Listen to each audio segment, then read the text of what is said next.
Joshua 1. After the death of Moses the servant of the Lord said to Joshua son of Nun, Moses' assistant, Moses my servant is dead. Now then, you and all these people, get ready to cross the Jordan River into the land I am about to give to them to the Israelites. I will give you every place where you set your foot, as I promised Moses. Your territory will extend from the desert to Lebanon, and from the great river, the Euphrates all the Hittite country to the great sea on the west. No one will be able to stand up against you all the days of your life. As I was with Moses, so I will be with you, I will never leave you nor forsake you. Be strong and courageous, because you will lead these people to inherit the land I swore to their forefathers to give them. Be strong and very courageous. Be careful to obey all the law my servant Moses gave you, do not turn from it to the right or to the left, that you may be successful wherever you go. Do not let this book of the law depart from your mouth, meditate on it day and night, so that you may be careful to do everything written in it. Then you will be prosperous and successful. Have I not commanded you? Be strong and courageous. Do not be terrified, do not be discouraged, for the Lord your God will be with you wherever you go. So Joshua ordered the officers of the people. Go through the camp and tell the people, get your supplies ready. 3 days from now you will cross the Jordan here to go in and take possession of the land the Lord your God is giving you for your own. But to the Reubenites, the Gadites and the half-tribe of Manasseh, Joshua said, remember the command that Moses the servant of the Lord gave you, the Lord your God is giving you rest and has granted you this land. Your wives, your children and your livestock may stay in the land that Moses gave you east of the Jordan, but all your fighting men, fully armed, must cross over ahead of your brothers. You are to help your brothers. Until the Lord gives them rest, as he has done for you, and until they too have taken possession of the land that the Lord your God is giving them. After that, you may go back and occupy your own land, which Moses the servant of the Lord gave you east of the Jordan towards the sunrise. Then they answered Joshua, whatever you have commanded us we will do, and wherever you send us we will go. Just as we fully obeyed Moses, so we will obey you. Only may the Lord your God be with you as he was with Moses. Whoever rebels against your word and does not obey your words, whatever you may command them, will be put to death. Only be strong and courageous. Joshua 2. Then Joshua son of Nun secretly sent 2 spies from Shittim. Go, look over the land, he said, especially Jericho. So they went and entered the house of a prostitute named Rahab and stayed there. The king of Jericho was told, look, some of the Israelites have come here tonight to spy out the land. So the king of Jericho sent this message to Rahab, bring out the men who came to you and entered your house, because they have come to spy out the whole land. But the woman had taken the 2 men and hidden them. She said, yes, the men came to me, but I did not know where they had come from. At dusk, when it was time to close the city gate, the men left. I don't know which way they went. Go after them quickly. You may catch up with them. But she had taken them up to the roof and hidden them under the stalks of flax she had laid out on the roof. So the men set out in pursuit of the spies on the road that leads to the fords of the Jordan, and as soon as the pursuers had gone out, the gate was shut. Before the spies lay down for the night, she went up on the roof and said to them, I know that the Lord has given this land to you and that a great fear of you has fallen on us, so that all who live in this country are melting in fear because of you. We have heard how the Lord dried up the water of the Red Sea for you when you came out of Egypt, and what you did to Sihon and Og, the 2 kings of the Amorites east of the Jordan, whom you completely destroyed. When we heard of it, our hearts sank and everyone's courage failed because of you, for the Lord your God is God in heaven above and on the earth below. Now then, please swear to me by the Lord that you will show kindness to my family, because I have shown kindness to you. Give me a sure sign that you will spare the lives of my father and mother, my brothers and sisters, and all who belong to them, and that you will save us from death. Our lives for your lives, the men assured her. If you don't tell what we are doing, we will treat you kindly and faithfully when the Lord gives us the land. So she let them down by a rope through the window, for the house she lived in was part of the city wall. Now she had said to them, go to the hills so that the pursuers will not find you. Hide yourselves there 3 days until they return, and then go on your way. The men said to her, this oath you made us swear will not be binding on us. Unless, when we enter the land, you have tied this scarlet cord in the window through which you let us down, and unless you have brought your father and mother, your brothers, and all your family into your house. If anyone goes outside your house into the street, his blood will be on his own head, we will not be responsible. As for anyone who is in the house with you, his blood will be on our head if a hand is laid on him. But if you tell what we are doing, we will be released from the oath you made us swear." "Agreed," she replied. "Let it be as you say." So she sent them away and they departed. And she tied the scarlet cord in the window. When they left, they went into the hills and stayed there 3 days, until the pursuers had searched all along the road and returned without finding them. Then the 2 men started back. They went down out of the hills, forded the river and came to Joshua son of Nun and told him everything that had happened to them. They said to Joshua, "The Lord has surely given the whole land into our hands, all the people are melting in fear because of us." Joshua 3. Early in the morning Joshua and all the Israelites set out from Shittim and went to the Jordan, where they camped before crossing over. After 3 days the officers went throughout the camp, giving orders to the people, "When you see the ark of the covenant of the Lord your God, and the priests, who are Levites, carrying it, you are to move out from your positions and follow it. Then you will know which way to go, since you have never been this way before. But keep a distance of about 1,000 yards between you and the ark, do not go near it." Joshua told the people, "Consecrate yourselves, for tomorrow the Lord will do amazing things among you." Joshua said to the priests, "Take up the ark of the covenant and pass on ahead of the people." So they took it up and went ahead of them. And the Lord said to Joshua, "Today I will begin to exalt you in the eyes of all Israel, so that they may know that I am with you as I was with Moses. Tell the priests who carry the ark of the covenant, when you reach the edge of the Jordan's waters, go and stand in the river." Joshua said to the Israelites, "Come here and listen to the words of the Lord your God. This is how you will know that the living God is among you and that he will certainly drive out before you the Canaanites, Hittites, Hivites, Perizzites, Girgashites, Amorites, and Jebusites. See, the ark of the covenant of the Lord of all the earth will go into the Jordan ahead of you. Now then, choose 12 men from the tribes of Israel, 1 from each tribe. And as soon as the priests who carry the ark of the Lord of all the earth set foot in the Jordan, its waters flowing downstream will be cut off and stand up in a heap." So when the people broke camp to cross the Jordan, the priests carrying the ark of the covenant went ahead of them. Now the Jordan is in flood all during harvest. Yet as soon as the priests who carried the ark reached the Jordan and their feet touched the water's edge, the water from upstream stopped flowing.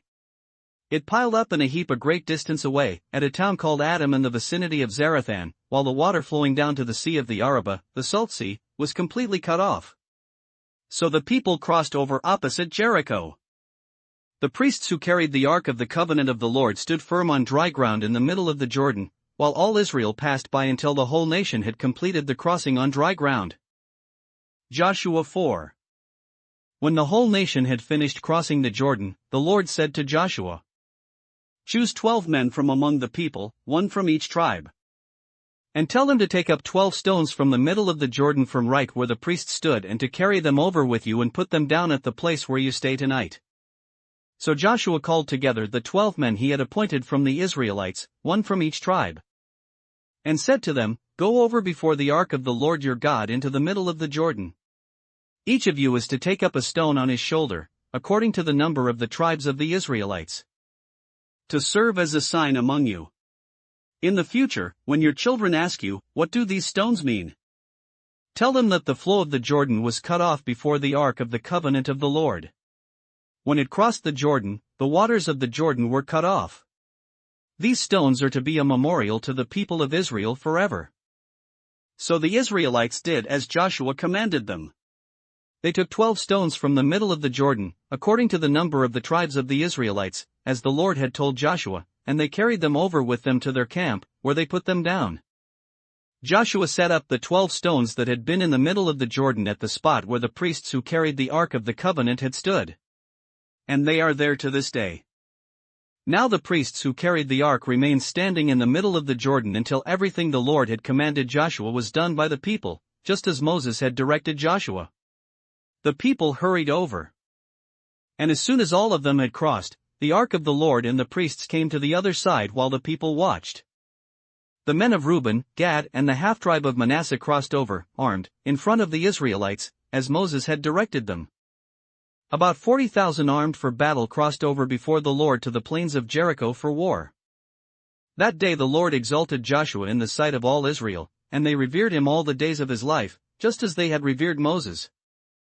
Then the Lord said to Joshua, "Command the priests carrying the ark of the testimony to come up out of the Jordan." So Joshua commanded the priests, "Come up out of the Jordan."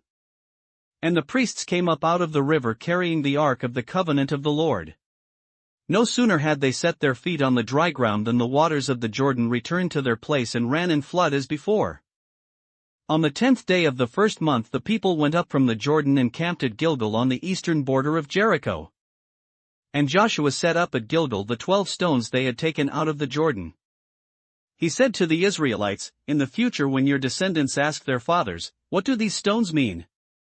Tell them Israel crossed the Jordan on dry ground.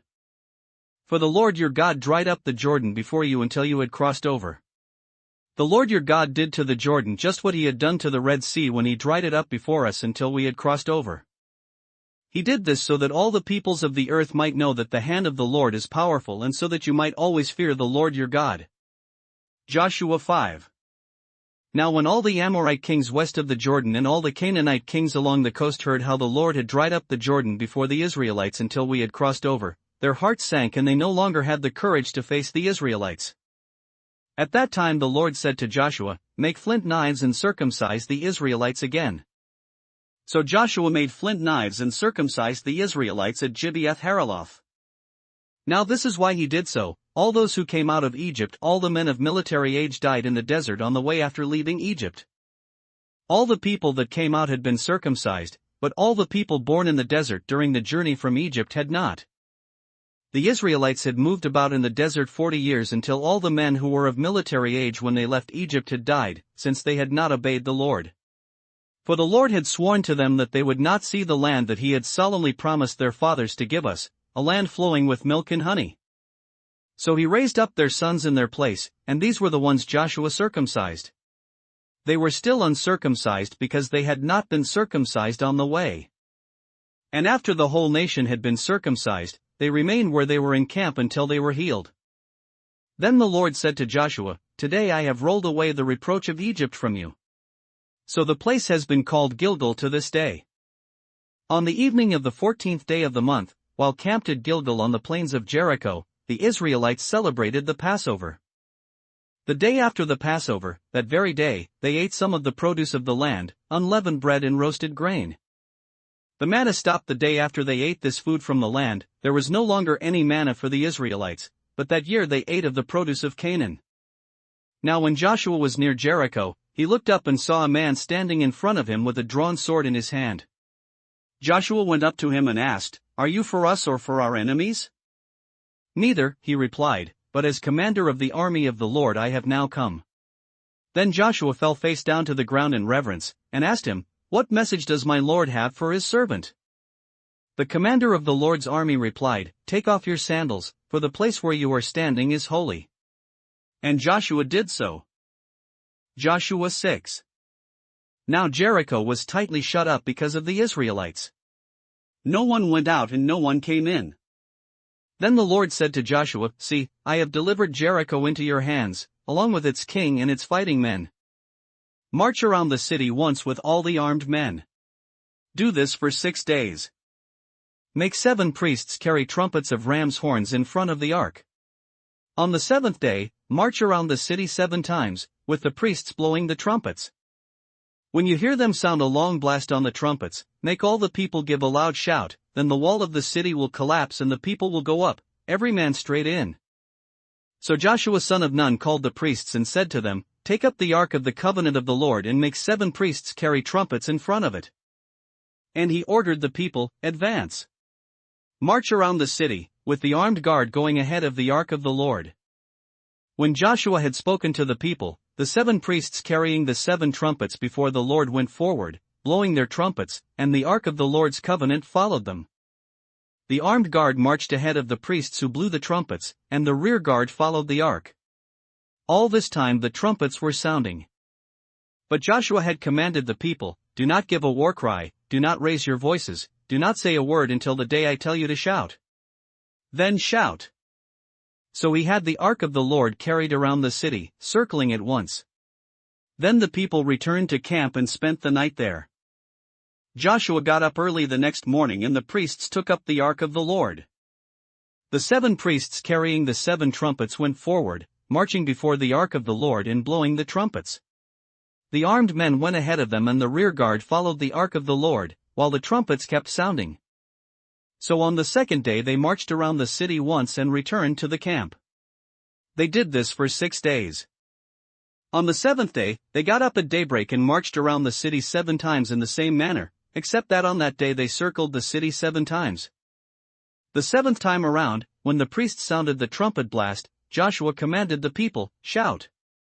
For the Lord has given you the city. The city and all that is in it are to be devoted to the Lord. Only Rahab the prostitute and all who are with her in her house shall be spared, because she hid the spies we sent. But keep away from the devoted things, so that you will not bring about your own destruction by taking any of them. Otherwise you will make the camp of Israel liable to destruction and bring trouble on it. All the silver and gold and the articles of bronze and iron are sacred to the Lord and must go into his treasury." When the trumpet sounded, the people shouted, and at the sound of the trumpet, when the people gave a loud shout, the wall collapsed, so every man charged straight in, and they took the city. They devoted the city to the Lord and destroyed with the sword every living thing in it, men and women, young and old, cattle, sheep and donkeys. Joshua said to the 2 men who had spied out the land, "Go into the prostitute's house and bring her out and all who belong to her, in accordance with your oath to her." So the young men who had done the spying went in and brought out Rahab, her father and mother and brothers and all who belonged to her. They brought out her entire family and put them in a place outside the camp of Israel. Then they burned the whole city and everything in it, but they put the silver and gold and the articles of bronze and iron into the treasury of the Lord's house. But Joshua spared Rahab the prostitute, with her family and all who belonged to her, because she hid the men Joshua had sent as spies to Jericho, and she lives among the Israelites to this day. At that time Joshua pronounced this solemn oath, "Cursed before the Lord is the man who undertakes to rebuild this city, Jericho. At the cost of his firstborn son will he lay its foundations, at the cost of his youngest will he set up its gates." So the Lord was with Joshua, and his fame spread throughout the land. Joshua 7. But the Israelites acted unfaithfully in regard to the devoted things. Achan son of Carmi, the son of Zimri, the son of Zerah, of the tribe of Judah, took some of them. So the Lord's anger burned against Israel. Now Joshua sent men from Jericho to Ai, which is near Beth-aven to the east of Bethel, and told them, "Go up and spy out the region." So the men went up and spied out Ai. When they returned to Joshua, they said, "Not all the people will have to go up against Ai. Send 2,000 or 3,000 men to take it, and do not weary all the people, for only a few men are there." So about 3,000 men went up, but they were routed by the men of Ai, who killed about 36 of them. They chased the Israelites from the city gate as far as the stone quarries and struck them down on the slopes. At this the hearts of the people melted and became like water. Then Joshua tore his clothes and fell face down to the ground before the ark of the Lord, remaining there till evening. The elders of Israel did the same, and sprinkled dust on their heads. And Joshua said, "Ah, sovereign Lord, why did you ever bring this people across the Jordan to deliver us into the hands of the Amorites to destroy us? If only we had been content to stay on the other side of the Jordan.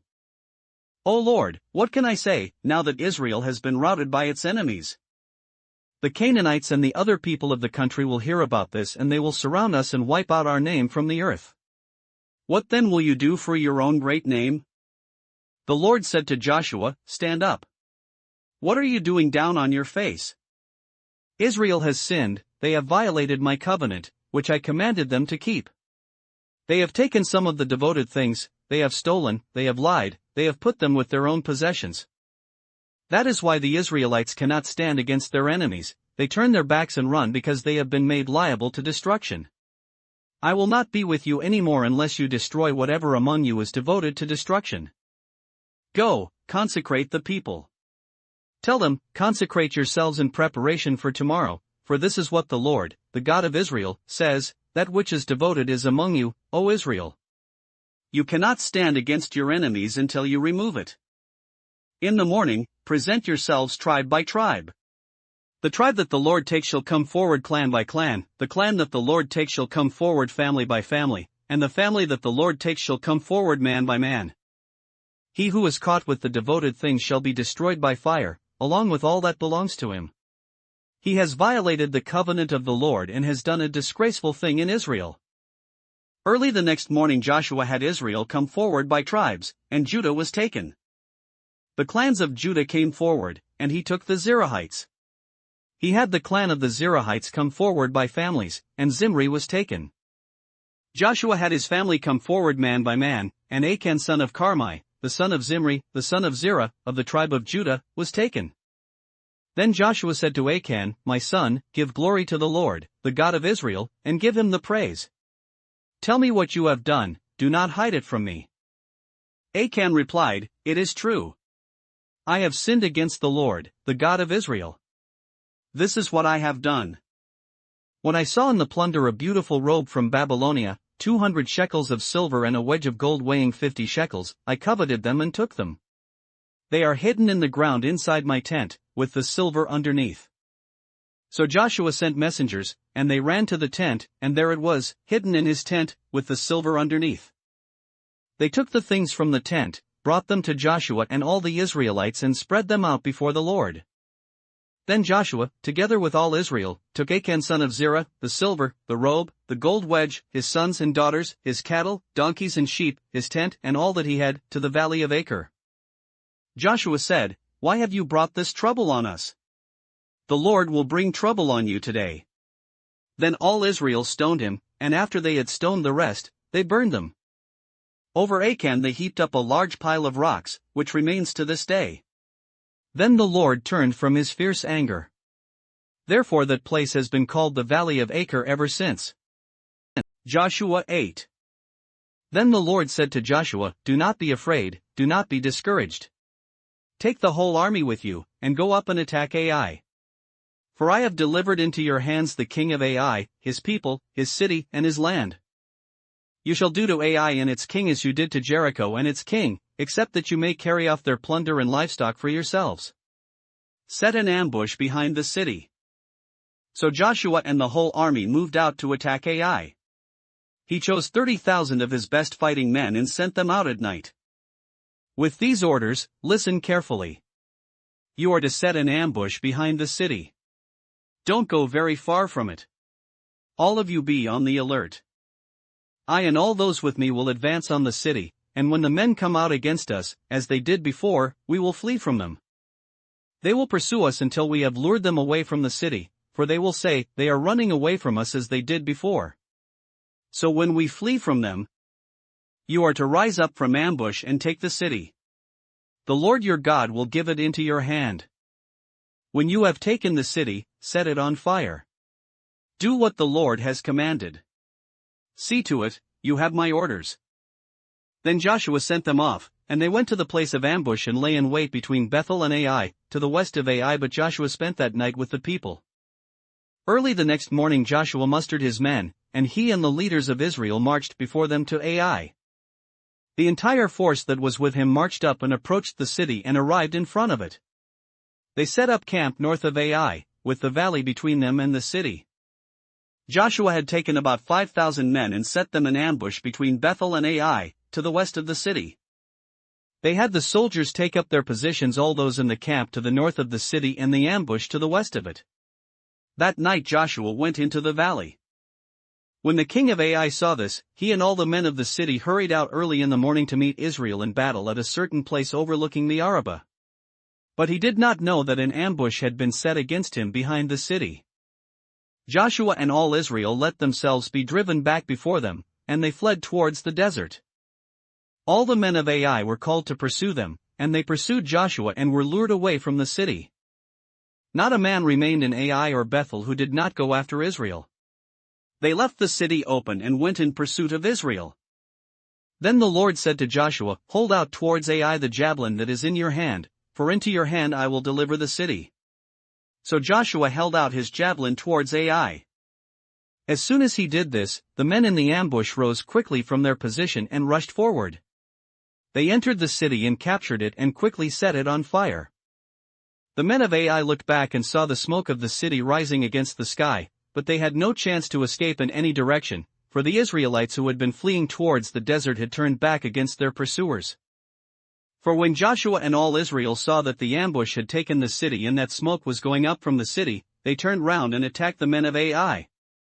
The men of the ambush also came out of the city against them, so that they were caught in the middle, with Israelites on both sides. Israel cut them down, leaving them neither survivors nor fugitives. But they took the king of Ai alive and brought him to Joshua. When Israel had finished killing all the men of Ai in the fields and in the desert where they had chased them, and when every one of them had been put to the sword, all the Israelites returned to Ai and killed those who were in it. 12,000 men and women fell that day, all the people of Ai. For Joshua did not draw back the hand that held out his javelin until he had destroyed all who lived in Ai. But Israel did carry off for themselves the livestock and plunder of this city, as the Lord had instructed Joshua. So Joshua burned Ai and made it a permanent heap of ruins, a desolate place to this day. He hung the king of Ai on a tree and left him there until evening.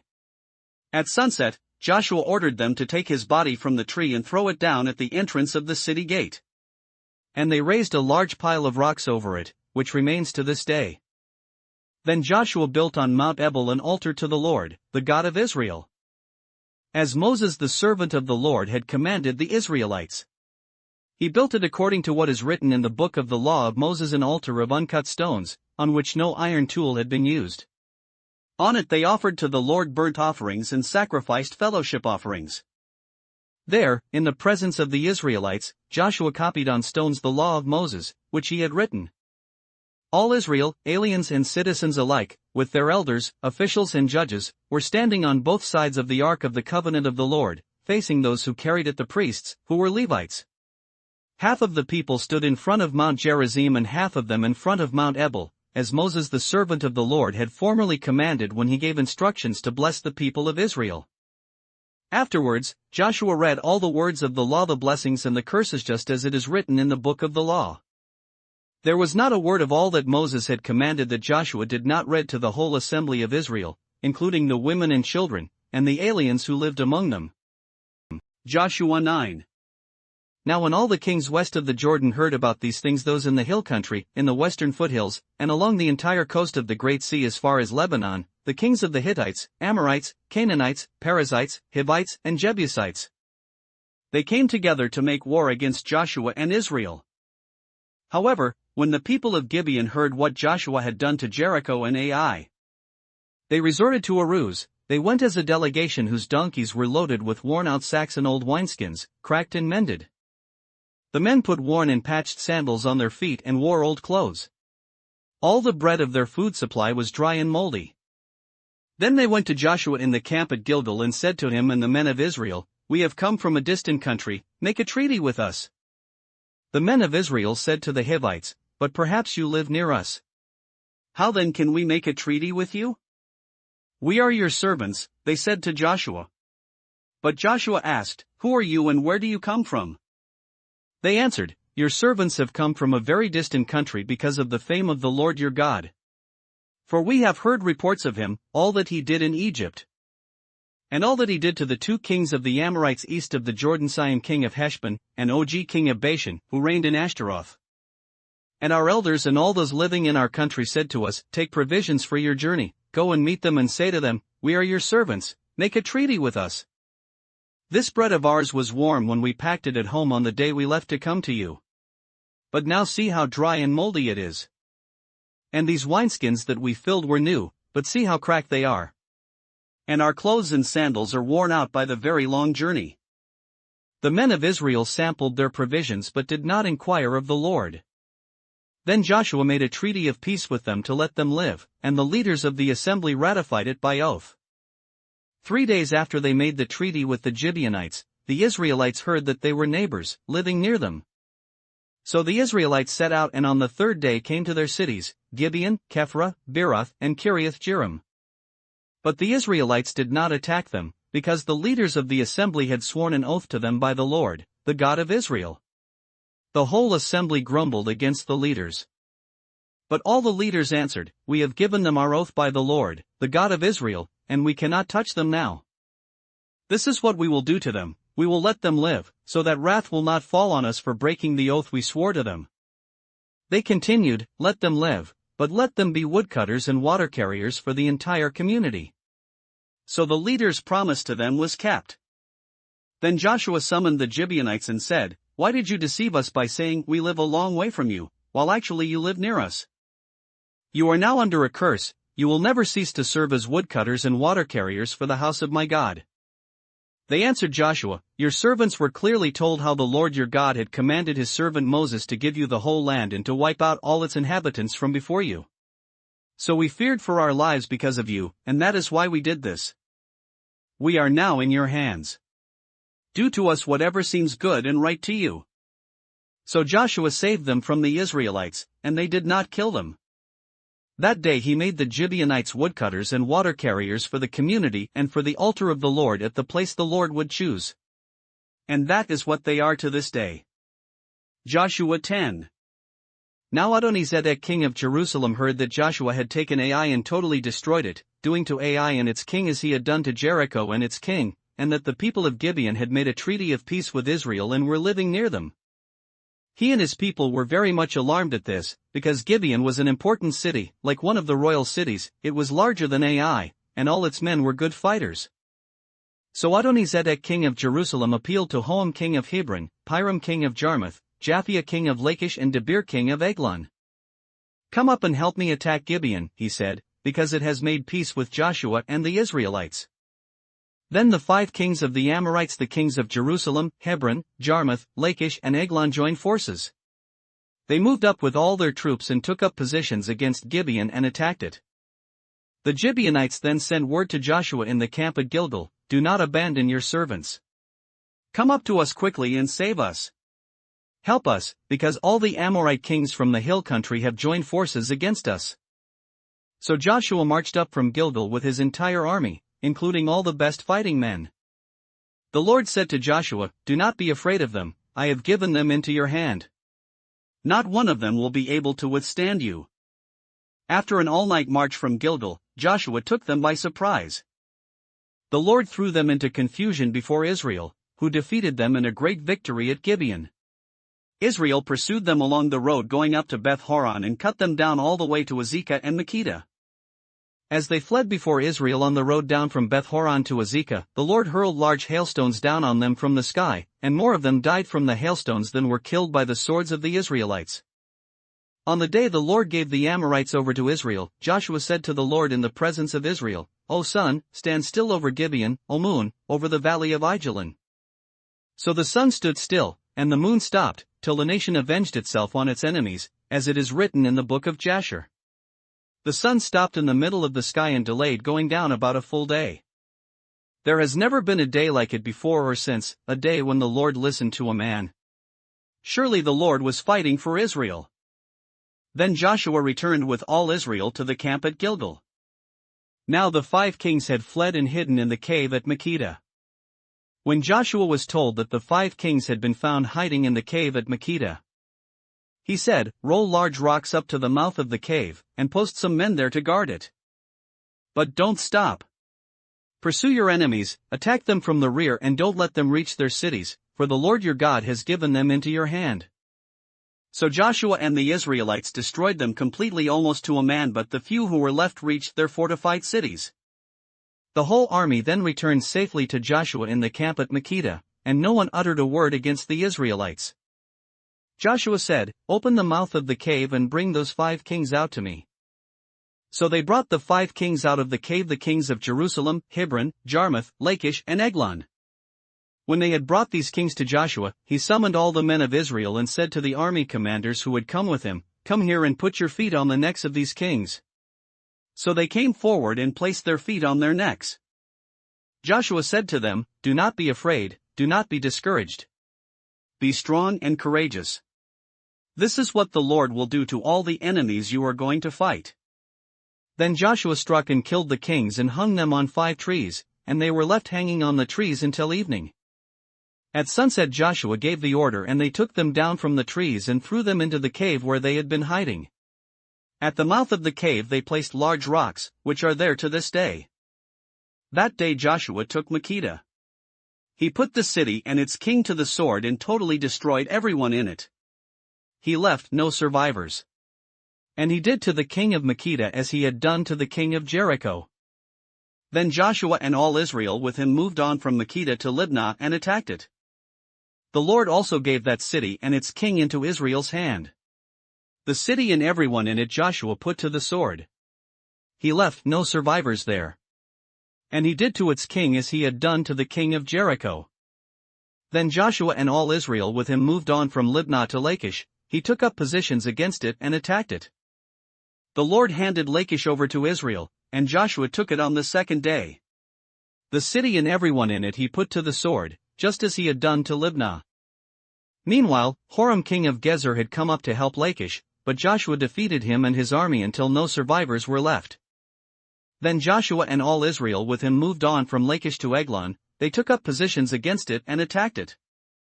They captured it that same day and put it to the sword and totally destroyed everyone in it, just as they had done to Lachish. Then Joshua and all Israel with him went up from Eglon to Hebron and attacked it. They took the city and put it to the sword, together with its king, its villages, and everyone in it. They left no survivors. Just as at Eglon, they totally destroyed it and everyone in it. Then Joshua and all Israel with him turned round and attacked Debir. They took the city, its king, and its villages, and put them to the sword. Everyone in it they totally destroyed. They left no survivors. They did to Debir and its king as they had done to Libnah and its king and to Hebron. So Joshua subdued the whole region, including the hill country, the Negev, the western foothills and the mountain slopes, together with all their kings. He left no survivors. He totally destroyed all who breathed, just as the Lord, the God of Israel, had commanded. Joshua subdued them from Kadesh Barnea to Gaza and from the whole region of Goshen to Gibeon. All these kings and their lands Joshua conquered in one campaign, because the Lord, the God of Israel, fought for Israel. Then Joshua returned with all Israel to the camp at Gilgal. Joshua 11. When Jabin king of Hazor heard of this, he sent word to Jobab king of Madon, to the kings of Shimron and Akshaph, and to the northern kings who were in the mountains, in the Arabah south of Kinnereth, in the western foothills and in Naphoth Dor on the west. To the Canaanites in the east and west, to the Amorites, Hittites, Perizzites and Jebusites in the hill country, and to the Hivites below Hermon in the region of Mizpah. They came out with all their troops and a large number of horses and chariots, a huge army, as numerous as the sand on the seashore. All these kings joined forces and made camp together at the waters of Merom, to fight against Israel. The Lord said to Joshua, "Do not be afraid of them, because by this time tomorrow I will hand all of them over to Israel, slain. You are to hamstring their horses and burn their chariots." So Joshua and his whole army came against them suddenly at the waters of Merom and attacked them. And the Lord gave them into the hand of Israel. They defeated them and pursued them all the way to Greater Sidon, to Misrephoth-Maim, and to the valley of Mizpah on the east, until no survivors were left. Joshua did to them as the Lord had directed. He hamstrung their horses and burned their chariots. At that time Joshua turned back and captured Hazor and put its king to the sword. Hazor had been the head of all these kingdoms. Everyone in it they put to the sword. They totally destroyed them, not sparing anything that breathed, and he burned up Hazor itself. Joshua took all these royal cities and their kings and put them to the sword. He totally destroyed them, as Moses the servant of the Lord had commanded. Yet Israel did not burn any of the cities built on their mounds except Hazor, which Joshua burned. The Israelites carried off for themselves all the plunder and livestock of these cities, but all the people they put to the sword until they completely destroyed them, not sparing anyone that breathed. As the Lord commanded his servant Moses, so Moses commanded Joshua, and Joshua did it. He left nothing undone of all that the Lord commanded Moses. So Joshua took this entire land, the hill country, all the Negev, the whole region of Goshen, the western foothills, the Arabah and the mountains of Israel with their foothills. From Mount Halak, which rises toward Seir, to Baal-Gad in the valley of Lebanon below Mount Hermon. He captured all their kings and struck them down, putting them to death. Joshua waged war against all these kings for a long time. Except for the Hivites living in Gibeon, not one city made a treaty of peace with the Israelites, who took them all in battle. For it was the Lord himself who hardened their hearts to wage war against Israel, so that he might destroy them totally, exterminating them without mercy, as the Lord had commanded Moses. At that time Joshua went and destroyed the Anakites from the hill country, from Hebron, Debir and Anab, from all the hill country of Judah, and from all the hill country of Israel. Joshua totally destroyed them and their towns. No Anakites were left in Israelite territory, only in Gaza, Gath, and Ashdod did any survive. So Joshua took the entire land, just as the Lord had directed Moses, and he gave it as an inheritance to Israel according to their tribal divisions. Then the land had rest from war. Joshua 12. These are the kings of the land whom the Israelites had defeated and whose territory they took over east of the Jordan, from the Arnon Gorge to Mount Hermon, including all the eastern side of the Arabah. Sihon king of the Amorites, who reigned in Heshbon. He ruled from Aroer on the rim of the Arnon Gorge from the middle of the gorge to the Jabbok River, which is the border of the Ammonites. This included half of Gilead. He also ruled over the eastern Arabah from the Sea of Kinnereth to the Sea of the Arabah, the Salt Sea, to Beth Jeshimoth, and then southward below the slopes of Pisgah. And the territory of Og king of Bashan, one of the last of the Rephates, who reigned in Ashtaroth and Edrei. He ruled over Mount Hermon, Salekah, all of Bashan to the border of the people of Geshur and Makkah, and half of Gilead to the border of Sihon king of Heshbon. Moses, the servant of the Lord, and the Israelites conquered them. And Moses the servant of the Lord gave their land to the Reubenites, the Gadites and the half-tribe of Manasseh to be their possession. These are the kings of the land that Joshua and the Israelites conquered on the west side of the Jordan, from Baal-Gad in the valley of Lebanon to Mount Halak, which rises towards Seir. Their lands Joshua gave as an inheritance to the tribes of Israel according to their tribal divisions. The hill country, the western foothills, the Arabah, the mountain slopes, the desert and the Negev, the lands of the Hittites, Amorites, Canaanites, Perizzites, Hivites, and Jebusites. The king of Jericho won the king of Ai, near Bethel, 1. The king of Jerusalem won the king of Hebron, 1. The king of Jarmuth won the king of Lachish, 1. The king of Eglon won the king of Gezer, 1. The king of Debir won the king of Geder, 1. The king of Hormah won the king of Arad, 1. The king of Libnah won the king of Adullam, 1. The king of Makkedah won the king of Bethel, 1. The king of Tappuah won the king of Hepher, 1. The king of Aphek won the king of Lasharon, 1. The king of Madon won the king of Hazor, 1. The king of Shimron Meron won the king of Akshaph, 1. The king of Tanakh won the king of Megiddo, 1. The king of Kadesh won the king of Jokneam in Carmel, 1. The king of Dor, in Naphoth Dor, won the king of Goyim in Gilgal, 1. The king of Tirzah won 31 kings in all. Joshua 13. When Joshua was old and well advanced in years, the Lord said to him, "You are very old, and there are still very large areas of land to be taken over. This is the land that remains, all the regions of the Philistines and Geshurites. From the Shir River on the east of Egypt to the territory of Ekron on the north, all of it counted as Canaanite, the territory of the 5 Philistine rulers in Gaza, Ashdod, Ashkelon, Gath and Ekron, that of the Abites. From the south, all the land of the Canaanites, from Arah of the Sidonians as far as Aphek, the region of the Amorites. The area of the Jebuelites, and all Lebanon to the east, from Baal-Gad below Mount Hermon to Lebo-Hamath. As for all the inhabitants of the mountain regions from Lebanon to Misrephoth-Maim, that is, all the Sidonians, I myself will drive them out before the Israelites. Be sure to allocate this land to Israel for an inheritance, as I have instructed you. And divide it as an inheritance among the 9 tribes and half of the tribe of Manasseh.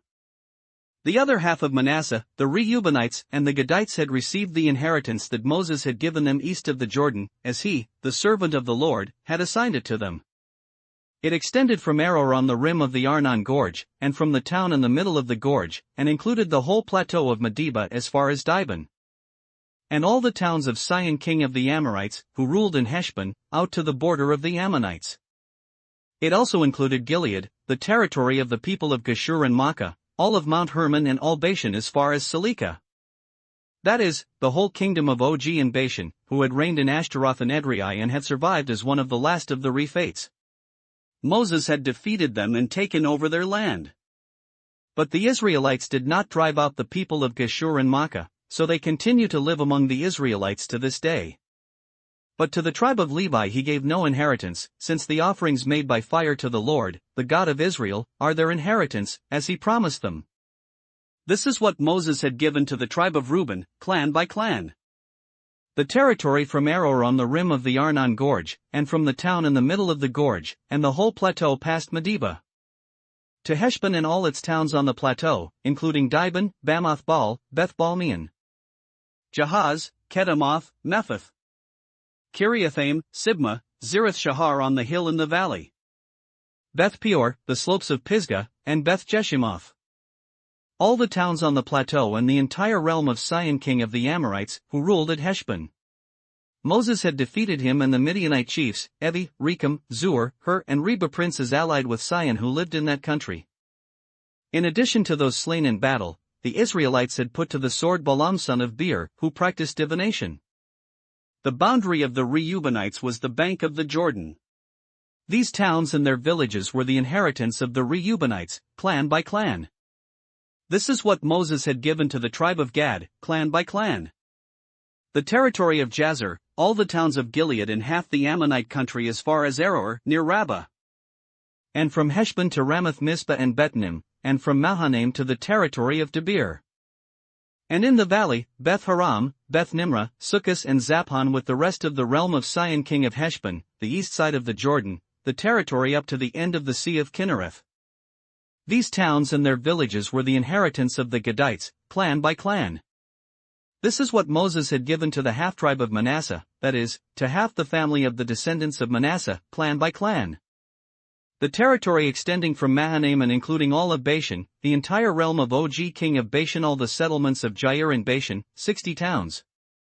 Half of Gilead, and Ashtaroth and Edrei, the royal cities of Og in Bashan. This was for the descendants of Machir son of Manasseh, for half of the sons of Machir, clan by clan. This is the inheritance Moses had given when he was in the plains of Moab across the Jordan east of Jericho. But to the tribe of Levi, Moses had given no inheritance. The Lord, the God of Israel, is their inheritance, as he promised them. Joshua 14. Now these are the areas the Israelites received as an inheritance in the land of Canaan, which Eleazar the priest, Joshua son of Nun and the heads of the tribal clans of Israel allotted to them. Their inheritances were assigned by lot to the 9½ tribes, as the Lord had commanded through Moses. Moses had granted the 2½ tribes their inheritance east of the Jordan, but had not granted the Levites an inheritance among the rest. For the sons of Joseph had become 2 tribes, Manasseh and Ephraim. The Levites received no share of the land but only towns to live in, with pasture lands for their flocks and herds. So the Israelites divided the land, just as the Lord had commanded Moses. Now the men of Judah approached Joshua at Gilgal, and Caleb son of Jephunneh the Kenizzite said to him, "You know what the Lord said to Moses the man of God at Kadesh Barnea about you and me. I was 40 years old when Moses the servant of the Lord sent me from Kadesh Barnea to explore the land. And I brought him back a report according to my convictions. But my brothers who went up with me made the hearts of the people sink. I, however, followed the Lord my God wholeheartedly. So on that day Moses swore to me, the land on which your feet have walked will be your inheritance and that of your children forever, because you have followed the Lord my God wholeheartedly. Now then, just as the Lord promised, he has kept me alive for 45 years since the time he said this to Moses, while Israel moved about in the desert. So here I am today, 85 years old. I am still as strong today as the day Moses sent me out. I'm just as vigorous to go out to battle now as I was then. Now give me this hill country that the Lord promised me that day. You yourself heard then that the Anakites were there and their cities were large and fortified, but, the Lord helping me, I will drive them out just as he said." Then Joshua blessed Caleb son of Jephunneh and gave him Hebron as his inheritance. So Hebron has belonged to Caleb son of Jephunneh the Kenizzite ever since, because he followed the Lord, the God of Israel, wholeheartedly. Hebron used to be called Kiriath Arba after Arba, who was the greatest man among the Anakites. Then the land had rest from war. Joshua 15. The allotment for the tribe of Judah, clan by clan, extended down to the territory of Edom, to the desert of Zin in the extreme south. Their southern boundary started from the bay at the southern end of the Salt Sea, crossed south of Scorpion Pass, continued on to Zin and went over to the south of Kadesh Barnea. Then it ran past Hezron up to Adar and curved around to Karka. It then passed along to Asmon and joined the Wadi of Egypt, ending at the sea. This is their southern boundary. The eastern boundary is the Salt Sea as far as the mouth of the Jordan. The northern boundary started from the Bay of the Sea at the mouth of the Jordan, went up to Beth Hogla and continued north of Beth Araba to the stone of Bohan son of Reuben. The boundary then went up to Debir from the valley of Acre and turned north to Gilgal, which faces the pass of Adumim south of the gorge. It continued along to the waters of En Shemesh and came out at En Rogel. Then it ran up the valley of Ben Hinnom along the southern slope of the Jebusite city, that is, Jerusalem. From there it climbed to the top of the hill west of the Hinnom valley at the northern end of the valley of Rephaim. From the hilltop the boundary headed towards the spring of the waters of Nephtoah, came out at the towns of Mount Ephron and went down towards Bala, that is, Kiriath Jearim. Then it curved westward from Bala to Mount Seir, ran along the northern slope of Mount Jearim, that is, Kesalon, continued down to Beth Shemesh and crossed to Timnah. It went to the northern slope of Ekron, turned towards Shikkeron, passed along to Mount Bala and reached Jabneel. The boundary ended at the sea. The western boundary is the coastline of the Great Sea. These are the boundaries around the people of Judah by their clans. In accordance with the Lord's command to him, Joshua gave to Caleb son of Jephunneh a portion in Judah Kiriath Arba, that is, Hebron. Arba was the forefather of Anak. From Hebron Caleb drove out the three Anakites Sheshai, Ahiman and Talmai descendants of Anak. From there he marched against the people living in Debir, formerly called Kiriath Sepher. And Caleb said, I will give my daughter Aksa in marriage to the man who attacks and captures Kiriath Sepher. Othniel son of Kenaz, Caleb's brother, took it, so Caleb gave his daughter Aksa to him in marriage. One day when she came to Othniel, she urged him to ask her father for a field. When she got off her donkey, Caleb asked her, What can I do for you? She replied, Do me a special favor.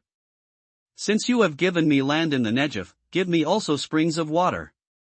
So Caleb gave her the upper and lower springs. This is the inheritance of the tribe of Judah, clan by clan.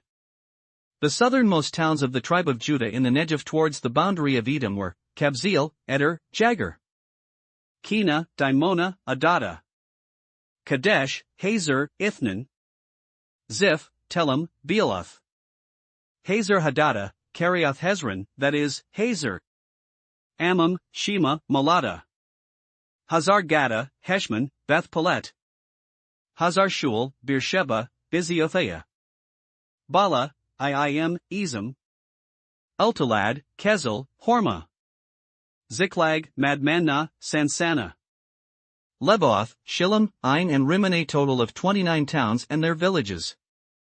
In the western foothills, Eshtael, Zorah, Ashna, Zanoah, En-Ganim, Tapua, Enam, Jarmuth, Adullam, Soko, Azekah, Sharaim, Adathaim and Gedera, or Gederothaim, 14 towns and their villages. Zenon, Hadasha, Migdalgad, Dilean, Mizpah, Joktheel, Lachish, Boskath, Eglon, Kabban, Lamas, Kitlish, Gederoth, Beth Dagon, Naamah and Makkedah, 16 towns and their villages. Libnah, Ether, Ashan, Iftah, Ashnah, Nezib, Keilah, Aksib and Maresha, 9 towns and their villages. Ekron, with its surrounding settlements and villages. West of Ekron, all that were in the vicinity of Ashdod, together with their villages. Ashdod, its surrounding settlements and villages, and Gaza, its settlements and villages, as far as the Wadi of Egypt and the coastline of the Great Sea. In the hill country, Shamir, Jadar, Soko, Danna, Kiriath Sanna, that is, Debir, Anab, Eshtemo, Anim, Goshen, Holon and Shiloh, 11 towns and their villages. Arab, Duma, Ishan, Janim, Beth Tapua, Aphekah, Humta, Kiriath Arba, that is, Hebron, and Zir, 9 towns and their villages. Maon, Carmel, Ziph, Judah, Jezreel, Jokdeam, Zanoah, Cain, Gibeah and Timnah, 10 towns and their villages. Halhul, Beth-zur, Gedor, Merath, Bethanath, and Eltekon, 6 towns and their villages. Kiriath-Baal, that is, Kiriath-Jearim, and Rabbah, 2 towns and their villages. In the desert, Beth-araba, Middin, Sekaka. Nibshan, the city of salt, and En-Gedi, 6 towns and their villages. Judah could not dislodge the Jebusites, who were living in Jerusalem. To this day the Jebusites live there with the people of Judah. Joshua 16. The allotment for Joseph began at the Jordan of Jericho, east of the waters of Jericho, and went up from there through the desert into the hill country of Bethel. It went on from Bethel, that is, Luz, crossed over to the territory of the Archites and Ataroth, descended westward to the territory of the Japhletites as far as the region of Lower Beth Horon and on to Gezer, ending at the sea. So Manasseh and Ephraim, the descendants of Joseph, received their inheritance. This was the territory of Ephraim, clan by clan. The boundary of their inheritance went from Ataroth Adar in the east to Upper Beth Horon, and continued to the sea. From Mikmathath on the north it curved eastward to Tanath Shiloh, passing by it to Genoa on the east. Then it went down from Genoa to Ataroth and Nara, touched Jericho, and came out at the Jordan. From Tapua the border went west to the Kana ravine and ended at the sea. This was the inheritance of the tribe of the Ephraimites, clan by clan. It also included all the towns and their villages that were set aside for the Ephraimites within the inheritance of the Manassites. They did not dislodge the Canaanites living in Gezer. To this day the Canaanites live among the people of Ephraim but are required to do forced labor. Joshua 17. This was the allotment for the tribe of Manasseh as Joseph's firstborn, that is, for Machir, Manasseh's firstborn. Machir was the ancestor of the Gileadites, who had received Gilead in Bashan because the Machirites were great soldiers. So this allotment was for the rest of the people of Manasseh, the clans of Abiezer, Helek, Asriel, Shechem, Hepher, and Shemida. These are the other male descendants of Manasseh son of Joseph by their clans. Now Zelophehad son of Hepher, the son of Gilead, the son of Machir, the son of Manasseh, had no sons but only daughters, whose names were Mahlah, Noah, Hoglah, Milcah, and Tirzah. They went to Eleazar the priest, Joshua son of Nun, and the leaders and said, "The Lord commanded Moses to give us an inheritance among our brothers." So Joshua gave them an inheritance along with the brothers of their father, according to the Lord's command. Manasseh's share consisted of 10 tracts of land besides Gilead and Bashan east of the Jordan. Because the daughters of the tribe of Manasseh received an inheritance among the sons. The land of Gilead belonged to the rest of the descendants of Manasseh. The territory of Manasseh extended from Asher to Mikmathath east of Shechem. The boundary ran southward from there to include the people living at En-Tapua. Manasseh had the land of Tapua, but Tapua itself, on the boundary of Manasseh, belonged to the Ephraimites. Then the boundary continued south to the Kana ravine. There were towns belonging to Ephraim lying among the towns of Manasseh, but the boundary of Manasseh was the northern side of the ravine and ended at the sea. On the south the land belonged to Ephraim, on the north to Manasseh. The territory of Manasseh reached the sea and bordered Asher on the north and Issachar on the east. Within Issachar and Asher, Manasseh also had Beth-shan, Iblim and the people of Dor, Ender, Tanakh and Megiddo, together with their surrounding settlements. The third in the list is Naphoth. Yet the Manassites were not able to occupy these towns, for the Canaanites were determined to live in that region. However, when the Israelites grew stronger, they subjected the Canaanites to forced labor but did not drive them out completely. The people of Joseph said to Joshua, "Why have you given us only one allotment and one portion for an inheritance? We are a numerous people and the Lord has blessed us abundantly." "If you are so numerous," Joshua answered, "and if the hill country of Ephraim is too small for you, go up into the forest and clear land for yourselves there in the land of the Perizzites and Rephates." The people of Joseph replied, "The hill country is not enough for us, and all the Canaanites who live in the plain have iron chariots, both those in Beth-shan and its settlements and those in the valley of Jezreel." But Joshua said to the house of Joseph, to Ephraim and Manasseh, "You are numerous and very powerful. You will have not only one allotment, but the forested hill country as well. Clear it, and its farthest limits will be yours. Though the Canaanites have iron chariots and though they are strong, you can drive them out."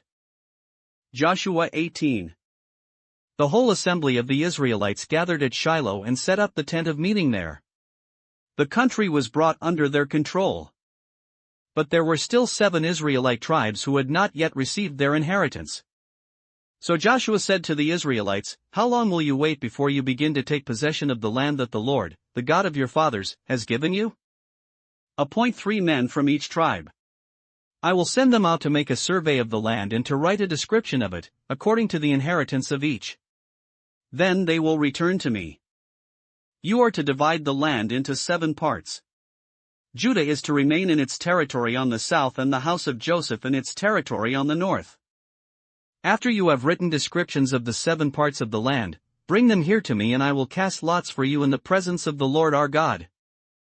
The Levites, however, do not get a portion among you, because the priestly service of the Lord is their inheritance. And Gad, Reuben and the half-tribe of Manasseh have already received their inheritance on the east side of the Jordan. Moses the servant of the Lord gave it to them." As the men started on their way to map out the land, Joshua instructed them, "Go and make a survey of the land and write a description of it. Then return to me, and I will cast lots for you here at Shiloh in the presence of the Lord." So the men left and went through the land. They wrote its description on a scroll, town by town, in 7 parts, and returned to Joshua in the camp at Shiloh. Joshua then cast lots for them in Shiloh in the presence of the Lord, and there he distributed the land to the Israelites according to their tribal divisions. The lot came up for the tribe of Benjamin, clan by clan. Their allotted territory lay between the tribes of Judah and Joseph. On the north side their boundary began at the Jordan, passed the northern slope of Jericho and headed west into the hill country, coming out at the desert of Beth-aven. From there it crossed to the south slope of Luz, that is, Bethel, and went down to Adaroth-Adar on the hill south of lower Beth-horon. From the hill facing Beth-horon on the south the boundary turned south along the western side and came out at Kiriath-baal, that is, Kiriath-jearim, a town of the people of Judah. This was the western side. The southern side began at the outskirts of Kiriath-jearim on the west, and the boundary came out at the spring of the waters of Nephtoah. The boundary went down to the foot of the hill facing the valley of Ben Hinnom, north of the valley of Rephaim. It continued down the Hinnom Valley along the southern slope of the Jebusite city and so to En Rogel. It then curved north, went to En Shemesh, continued to Jeliloth, which faces the pass of Adummim, and ran down to the stone of Bohan son of Reuben. It continued to the northern slope of Beth Araba and on down into the Araba. It then went to the northern slope of Beth Hogla and came out at the northern bay of the Salt Sea, at the mouth of the Jordan in the south. This was the southern boundary. The Jordan formed the boundary on the eastern side. These were the boundaries that marked out the inheritance of the clans of Benjamin on all sides. The tribe of Benjamin, clan by clan, had the following cities: Jericho, Beth Hogla, Emek Keziz, Beth Araba, Zemaraim, Bethel, Avim, Para, Ophrah, Kepher-Ammoni, Ophni and Geba, 12 towns and their villages, Gibeon, Ramah, Beeroth, Mizpah, Kephirah, Moza, Rechem, Irpeel, Tarala, Zelah, Haleph, the Jebusite city, that is, Jerusalem, Gibeah and Kiriath, 14 towns and their villages. This was the inheritance of Benjamin for its clans. Joshua 19. The second lot came out for the tribe of Simeon, clan by clan. Their inheritance lay within the territory of Judah. It included Beersheba, or Sheba, Malada, Hazar-Shul, Bala, Ezem, Eltolad, Bethul, Hormah, Ziklag, Beth Markaboth, Hazar Susa, Beth Leboth and Sharohan, 13 towns and their villages, Ain, Rimmon, Ether and Ashan, 4 towns and their villages, and all the villages around these towns as far as Balath-beer, Ramah in the Negev. This was the inheritance of the tribe of the Simonites, clan by clan. The inheritance of the Simonites was taken from the share of Judah, because Judah's portion was more than they needed. So the Simonites received their inheritance within the territory of Judah. The third lot came up for Zebulun, clan by clan. The boundary of their inheritance went as far as Sarid. Going west it ran to Maralah, touched Dabbesheth, and extended to the ravine near Jokneam. It turned east from Sarid towards the sunrise to the territory of Kislev Tabor and went on to Daberath and up to Japhia. Then it continued eastward to Gath-Hepher and Eth-Kazin. It came out at Rimmon and turned towards Ne. There the boundary went round on the north to Hanathon and ended at the valley of Iftael. Included were Cadath, Nahalal, Shimron, Idalah, and Bethlehem. There were 12 towns and their villages. These towns and their villages were the inheritance of Zebulun, clan by clan. The fourth lot came out for Issachar, clan by clan. Their territory included Jezreel, Keziloth, Shunem, Hapharaim, Shion, and Naharath, Rabbath, Kishon, Ebez, Remeth, En-Ganim, En-Hada, and Beth-Pazzez. The boundary touched Tabor, Shahazuma, and Beth-Shemesh, and ended at the Jordan. There were 16 towns and their villages. These towns and their villages were the inheritance of the tribe of Issachar, clan by clan. The fifth lot came out for the tribe of Asher, clan by clan. Their territory included Helkath, Hali, Beten, Akshaph, Alamelech, Amad, and Mishal. On the west the boundary touched Carmel and Shir Libnath. It then turned east towards Beth Dagon, touched Zebulun and the valley of Iftael, and went north to Beth Emek and Neill, passing Kabul on the left. It went to Abdon, Rehob, Hammon, and Cana, as far as Greater Sidon. The boundary then turned back towards Ramah and went to the fortified city of Tyre, turned towards Hoseth and came out at the sea in the region of Aksab, Umah, Aphek, and Rehob. There were 22 towns and their villages. These towns and their villages were the inheritance of the tribe of Asher, clan by clan. The sixth lot came out for Naphtali, clan by clan. Their boundary went from Heleph the large tree in Zananim, passing Adami Nekeb and Jabneel to Lacham and ending at the Jordan. The boundary ran west through Asnoth Tabor and came out at Hukkok. It touched Zebulun on the south, Asher on the west and the Jordan on the east. The fortified cities were Ziddim, Zur, Hamath, Rakkath, Kinnereth, Adamah, Ramah, Hazor, Kadesh, Edrei, and Hazor, Iron, Migdalel, Horem, Bethanath, and Beth-Shemesh. There were 19 towns and their villages. These towns and their villages were the inheritance of the tribe of Naphtali, clan by clan. The seventh lot came out for the tribe of Dan, clan by clan. The territory of their inheritance included Zorah, Eshtael, Ir-Shemesh, Shalabin, Aijalon, Ithla, Elon, Timnah, Ekron, Eltekeh, Gibbethon, Balath, Jehud, Bene Berak, Gath Rimmon, Mejarkon and Rakan, with the area facing Joppa. But the Danites had difficulty taking possession of their territory, so they went up and attacked Leshem, took it, put it to the sword and occupied it. They settled in Leshem and named it Dan after their forefather. These towns and their villages were the inheritance of the tribe of Dan, clan by clan. When they had finished dividing the land into its allotted portions, the Israelites gave Joshua son of Nun an inheritance among them, as the Lord had commanded. They gave him the town he asked for Timnath-Serah in the hill country of Ephraim. And he built up the town and settled there.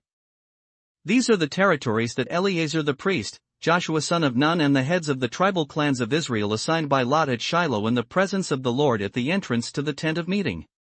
And so they finished dividing the land. Joshua 20. Then the Lord said to Joshua, "Tell the Israelites to designate the cities of refuge, as I instructed you through Moses, so that anyone who kills a person accidentally and unintentionally may flee there and find protection from the avenger of blood. When he flees to one of these cities, he is to stand in the entrance of the city gate and state his case before the elders of that city. Then they are to admit him into their city and give him a place to live with them. If the avenger of blood pursues him, they must not surrender the one accused, because he killed his neighbor unintentionally and without malice aforethought.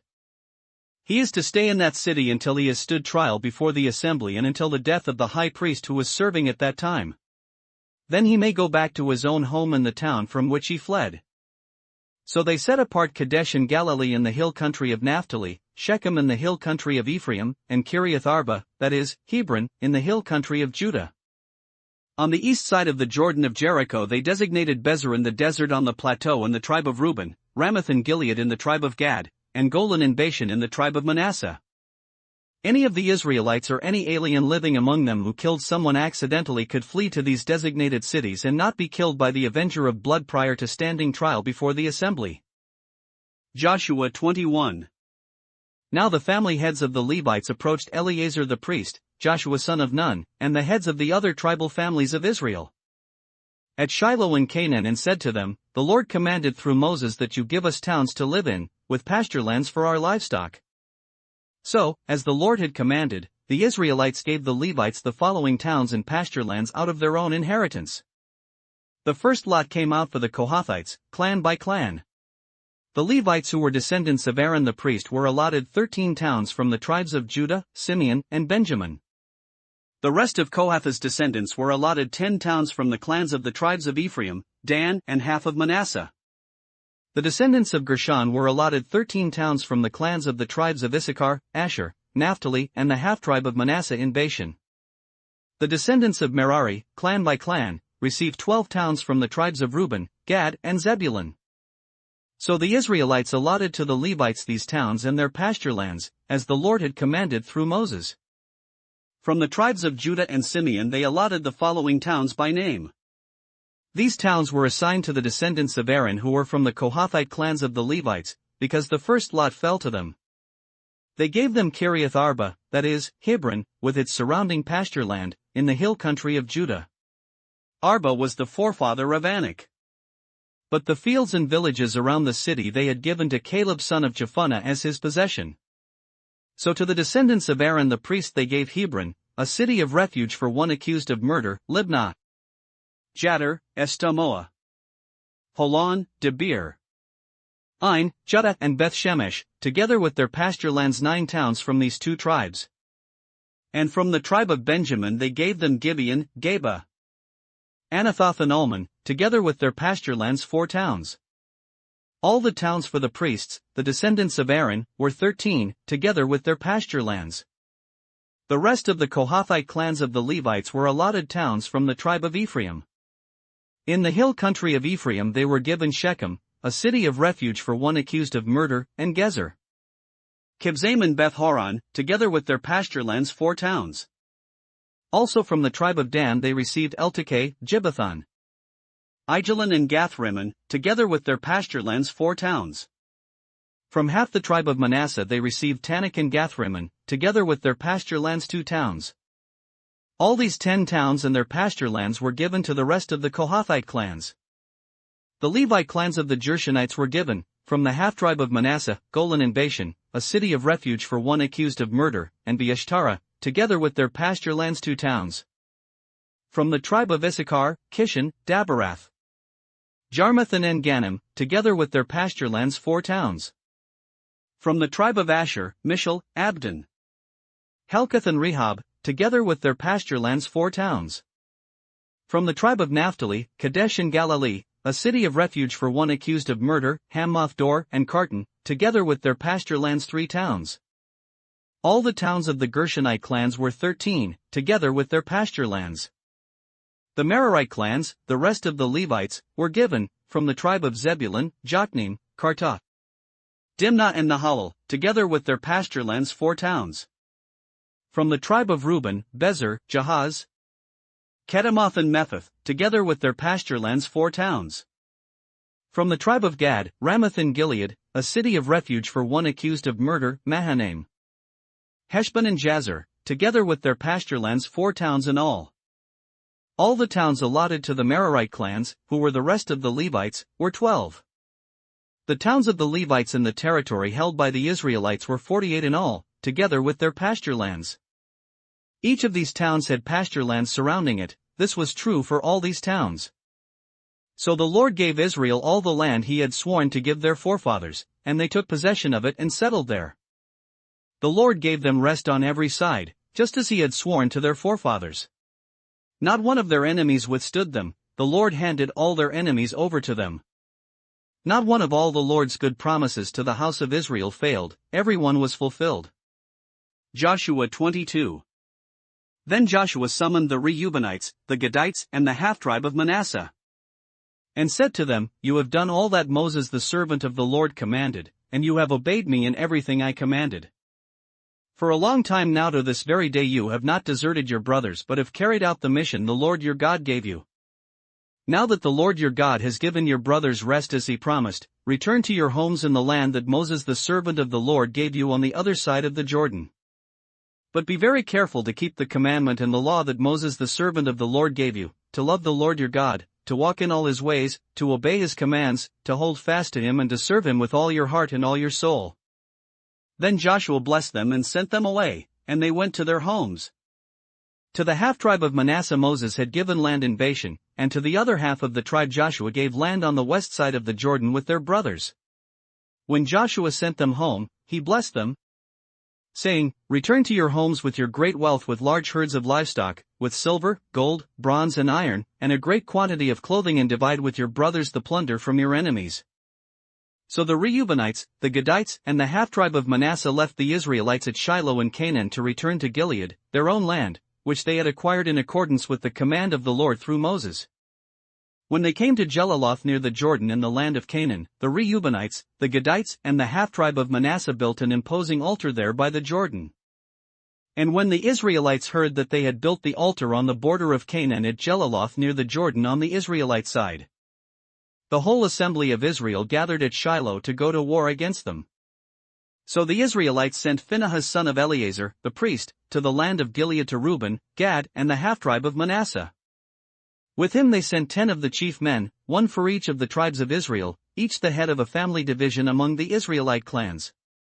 When they went to Gilead to Reuben, Gad, and the half-tribe of Manasseh, they said to them, "The whole assembly of the Lord says, how could you break faith with the God of Israel like this? How could you turn away from the Lord and build yourselves an altar in rebellion against him now? Was not the sin of Peor enough for us? Up to this very day we have not cleansed ourselves from that sin, even though a plague fell on the community of the Lord. And are you now turning away from the Lord? If you rebel against the Lord today, tomorrow he will be angry with the whole community of Israel. If the land you possess is defiled, come over to the Lord's land, where the Lord's tabernacle stands, and share the land with us. But do not rebel against the Lord or against us by building an altar for yourselves, other than the altar of the Lord our God." When Achan son of Zerah acted unfaithfully regarding the devoted things, did not wrath come upon the whole community of Israel? He was not the only one who died for his sin.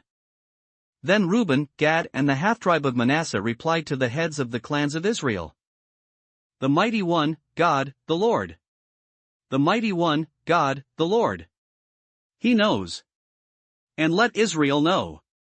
If this has been in rebellion or disobedience to the Lord, do not spare us this day. If we have built our own altar to turn away from the Lord and to offer burnt offerings and grain offerings, or to sacrifice fellowship offerings on it, may the Lord himself call us to account. No.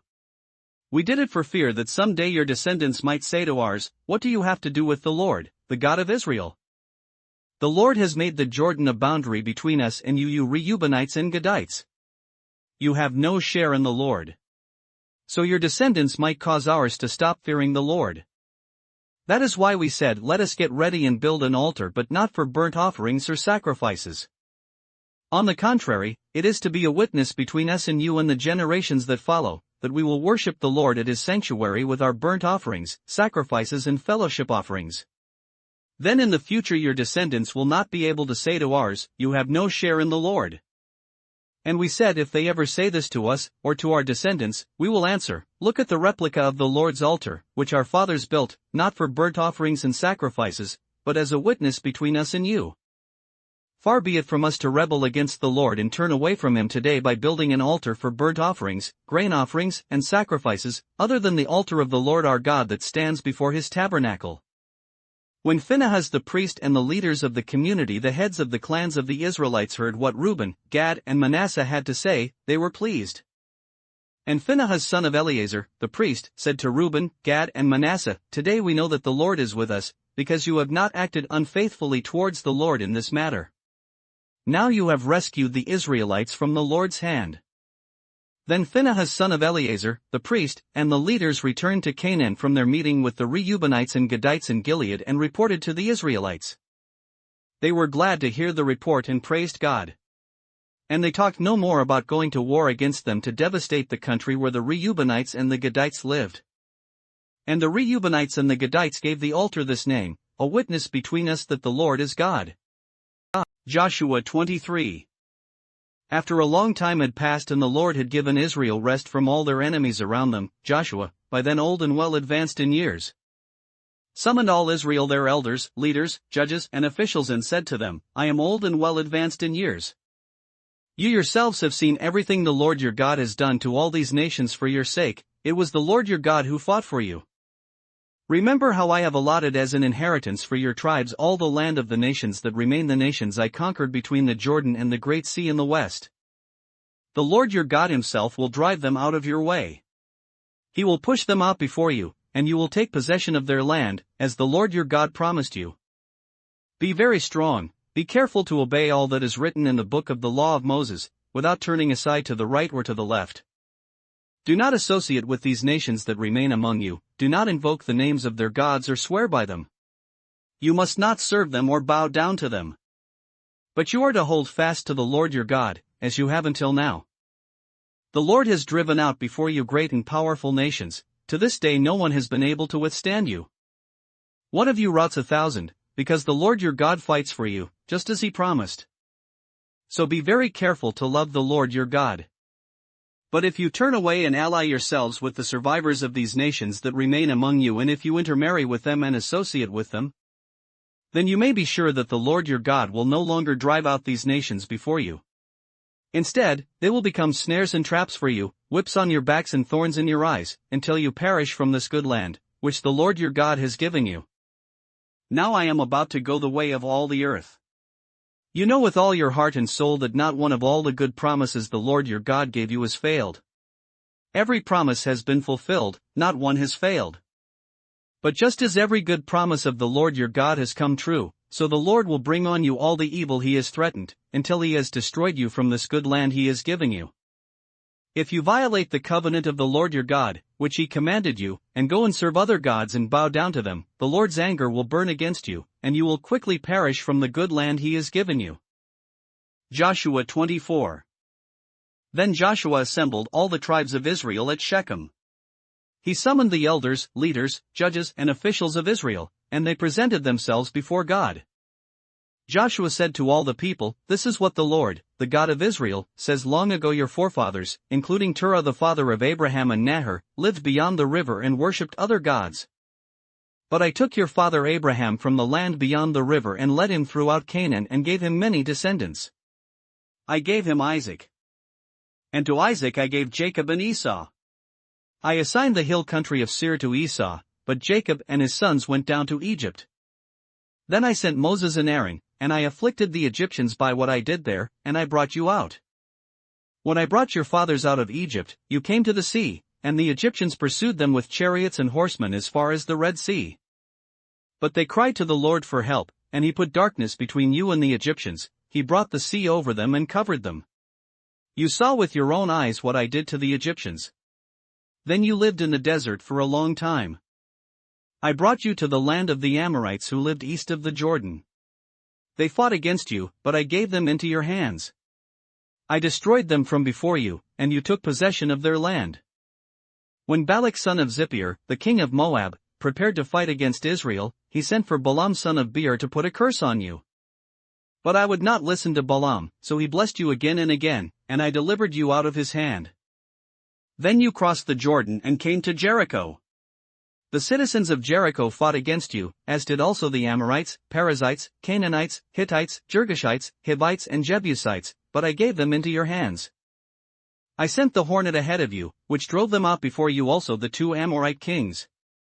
You did not do it with your own sword and bow. So I gave you a land on which you did not toil and cities you did not build, and you live in them and eat from vineyards and olive groves that you did not plant. Now fear the Lord and serve him with all faithfulness. Throw away the gods your forefathers worshipped beyond the river and in Egypt, and serve the Lord. But if serving the Lord seems undesirable to you, then choose for yourselves this day whom you will serve, whether the gods your forefathers served beyond the river, or the gods of the Amorites, in whose land you are living. But as for me and my household, we will serve the Lord. Then the people answered, Far be it from us to forsake the Lord to serve other gods. It was the Lord our God himself who brought us and our fathers up out of Egypt, from that land of slavery, and performed those great signs before our eyes. He protected us on our entire journey and among all the nations through which we traveled. And the Lord drove out before us all the nations, including the Amorites, who lived in the land. We too will serve the Lord, because He is our God."